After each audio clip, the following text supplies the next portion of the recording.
Assalamualaikum warahmatullahi wabarakatuh. Ada di sini ya.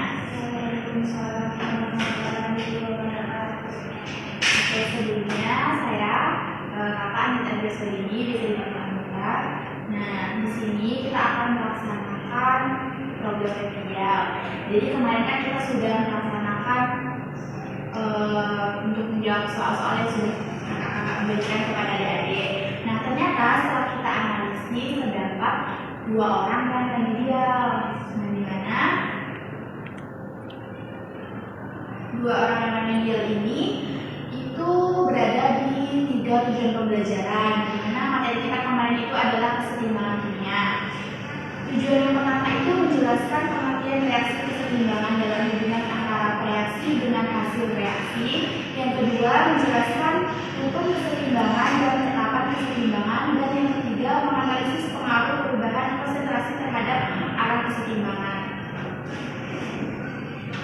Oke, sebelum kita melaksanakan remedial, di sini kakak akan menjelaskan terlebih dahulu mengenai konsep kesetimbangan. Di mana pada reaksi kesetimbangan adalah reaksi kimia yang berlangsung 2 arah atau bolak-balik, yaitu dari reaksi reaktan menjadi produk atau hasil reaksi dan sebaliknya. Produk dapat bereaksi kembali menjadi reaksi. Reaksi ini tidak menentu total, tetapi mencapai suatu kondisi setimbang di mana laju reaksi maju itu sama dengan laju reaksi balik. Nah, untuk reaksi kesetimbangan ini dia bercirikan reaksinya itu reversibel atau 2 arah, di mana terdapat sebuah reaksi, yaitu reaksinya N2 dalam keadaan gas ditambah juga H2 dalam keadaan gas setimbang dengan 2 NH3 dalam keadaan gas. Nah, simbol dari setimbang tadi itu yang menunjukkan bahwa reaksi tersebut terjadi 2 arah. Untuk hukum kesetimbangan ini, di mana hasil kali konsentrasi setimbang zat di ruas kanan dibagi dengan hasil konsentrasi seimbang zat di ruas kiri. Masing-masing ditambahkan dengan koefisien reaksinya, mempunyai nilai tertentu pada suhu tertentu. Untuk penetapan kesetimbangan di sini terdapat 2 rumus, di mana rumus yang pertama itu untuk rumus penetapan kesetimbangan konsentrasi. Nah, rumusnya itu Kc sama dengan produk dipangkatkan dengan koefisien dan dibagi dengan reaktan yang dipangkatkan dengan koefisien. Lalu untuk rumus penetapan tekanan parsial, di mana itu Kp itu tekanan pada produk tadi yang dipangkatkan dengan koefisien dibagi dengan tekanan reaktan dipangkatkan dengan koefisien. Jadi bedanya kalau yang di rumus penetapan kesetimbangan konsentrasi itu di konsentrasinya, kalau yang tekanan parsial itu pada tekanan reaksi tersebut. Untuk prinsip Lorentz-Chatelier, jika suatu sistem kesetimbangan mendapat pengaruh dari luar, maka kesetimbangan akan bergeser sehingga dapat meminimalisir pengaruh dari luar. Dengan demikian, sistem akan mencapai kesetimbangan kembali. Pengaruh dari luar itu adalah konsentrasi, suhu, tekanan, dan volume. Nah, perbedaan kesetimbangan ini dipengaruhi oleh 3 faktor. Yang pertama itu ada faktor konsentrasi, faktor suhu, dan perubahan tekanan atau volume. Kalau untuk faktor konsentrasi ini berarti kalau konsentrasinya itu ditambah, reaksi itu dia akan bergeser ke kanan, dan jika dikurangi akan bergeser ke kiri. Tapi yang hasil reaksinya itu jika dia ditambah dia akan bergeser ke kiri, dan jika dikurangi dia akan bergeser ke kanan. Jika perubahan suhu ini berarti reaksinya nanti ada eksoteron dan endoteron. Kalau dia eksoteron berarti kalau suhunya dinaikkan dia akan bergeser ke arah kiri, kalau diturunkan dia akan bergeser ke arah kanan. Begitu sebaliknya dengan reaksi endoteron. Lalu untuk perubahan tekanan atau volume ini jika itu dia akan bergeser ke arah jumlah mol yang lebih banyak. Kalau dia dinaikkan dia akan bergeser ke jumlah mol yang lebih sedikit, tapi kalau diturunkan dia akan bergeser ke jumlah mol yang lebih banyak. Oke,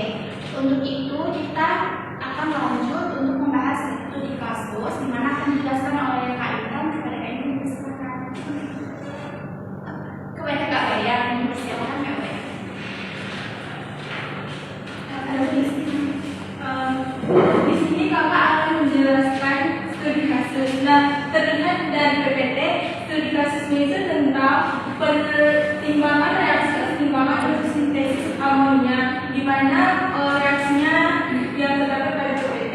Nah, di dalam studi kasus ini, kakak mau bertanya, bagaimana perubahan konsentrasi dan tentukan arah pergeseran keseimbangannya. Nah, jadi jika N2 konsentrasi N2-nya ditambah, maka arah pergeseran keseimbangannya ke arah mana deh? Kemana? Ya, ke kanan atau ke produknya.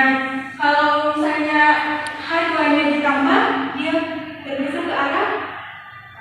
Ya, terus kalau yang N3-nya ditambah, bergeser ke arah. Ke arah. Ya, benar. Terus kalau N2 dan H2-nya itu dikurangi. Ya, kalau NH3 dikurangi. Ya, benar. Berarti adik-adik udah paham ya?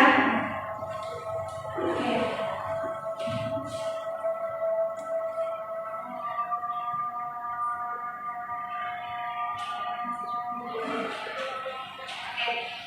Itu tadi studi kasusnya, yang sudah dijelaskan oleh Kak Maya. Sekarang kita akan melaksanakan program remedial. Nah, di sini ada beberapa soal yang kemarin adik-adiknya itu tidak mencapai tujuan pembelajaran. Oke, setelah itu silakan kepada dia untuk mengisi pertanyaan-pertanyaan yang sudah diambil. Langsung kemana aja ya?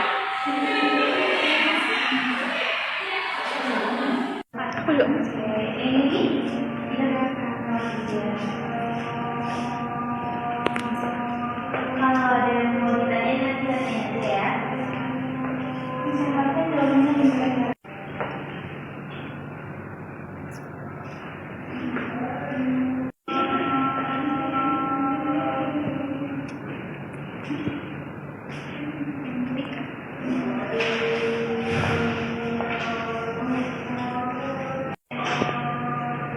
Oke, waktunya sudah habis. Nah, sekarang silakan dikumpul jawabannya sama Kak Intan ya. Terima kasih. Nah, jadi nanti jawabannya kami akan koreksi kembali dan semoga